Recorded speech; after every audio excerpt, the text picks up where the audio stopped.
नमस्कार। ओम शांति। कहा जाता है 100 दोस्त मत रखिए, 100 मूर्ख दोस्त मत रखिए, एक चतुर दोस्त रखिए। 100 मूर्ख से भला है एक ज्ञानवान व्यक्ति। एक राजा था, सनकी था, मूर्ख था। अपने मंत्री के साथ पर्यटन के लिए राज्य से निकला था। नदी किनारे से चलते चलते उस राजा के बुद्धि में आया और उसने मंत्री से पूछा, मंत्री ये पानी कहाँ से आ रहा है और कहाँ जा रहा है? मंत्री ने बता दिया, महाराज उस दिशा से आ रहा है और ये पानी पूर्व देश की ओर जा रहा है। राजा ने कहा, पूर्व देश की ओर जा रहा है? और हाँ, कहा पूर्व देश की ओर जा रहा है और वहां से बहते बहते आगे जाके समुद्र में मिल जाएगा। राजा ने कहा, इसका मतलब ये पानी पूर्व देश के लोग भी यूज करते होंगे? कहा जी महाराज, वहां से बहता है तो जरूर यूज करते होंगे। राजा ने कहा, ये तो बहुत गलत बात है। पानी हमारा, नदी हमारी और पूर्व देश के लोग इसको यूज करें? नहीं, ऐसे नहीं होगा। ऐसा करो, इस नदी के ऊपर दीवार खड़ी कर दो, आगे पानी ना जा पाए। मंत्री ने बहुत समझाया, महाराज इसमें हमारा ही नुकसान है। कहा हमारा क्या नुकसान है? अभी मंत्री ने सोचा कि इनको क्या समझाना। राजा जिद्दी भी था और बता दिया, सनकी और मूर्ख तो था ही था। और मंत्री ने काम वालों को लगा दिया, कारीगरों को लगा दिया कि ये नदी के ऊपर एक बहुत बड़ी दीवार खड़ी कर दे, ब्रिज के जैसे बना दे ताकि पानी आगे नहीं जाए। और रातों रात ये काम हो गया। राजा बड़ा खुश कि अब हमारे देश का पानी हमारे देश में ही रहेगा, दूसरी जगह नहीं जाएगा। लेकिन 2-4 रोज के अंदर ही चूंकि नदी का प्रवाह जो था वो रोक दिया गया था, तो नदी का पानी शहर में भरने लगा, लोगों के घर में भरने लगा।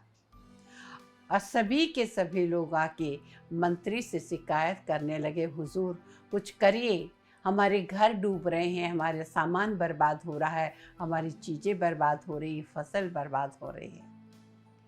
अब मंत्री ने सोचा कुछ तो करना पड़ेगा।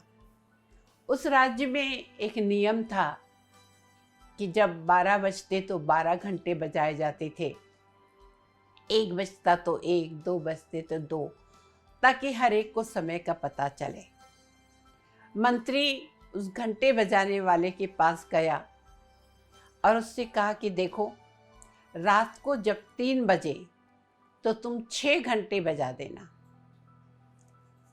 सुबह के। उसने कहा ठीक है, मंत्री की बात तो टाल नहीं सकते थे, राजा का राइट हैंड था। और रात को 3 बजे उस घंटे बजाने वाले ने डांग डांग डांग डांग डांग 6 घंटे बजा दिए। सभी लोग जाग गए, राजा भी जाग गया, लेकिन 3 बजे तो अंधेरा होता है। उसने मंत्री को बुलाया, कहा मंत्री 6 बज गए लेकिन इतना अंधेरा है, सूर्यदेव नहीं निकले?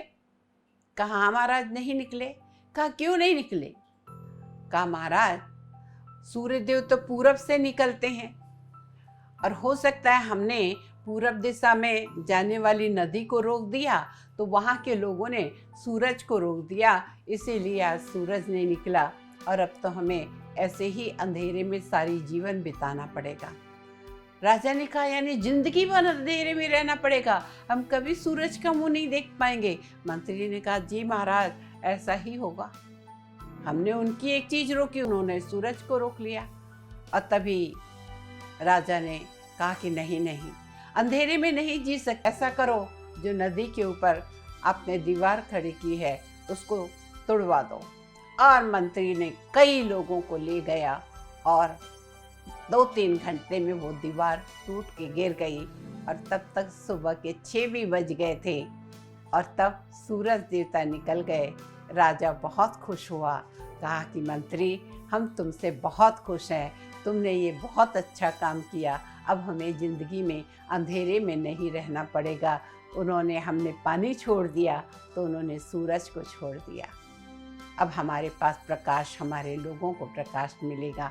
और बात यही ख़त्म नहीं होती है, ये तो एक उदाहरण दिया। कई बार ज़िंदगी में हमारा पाला ऐसे लोगों से पड़ जाता है और फिर उस मंत्री की तरह कुछ ना कुछ युक्ति करनी पड़ती है।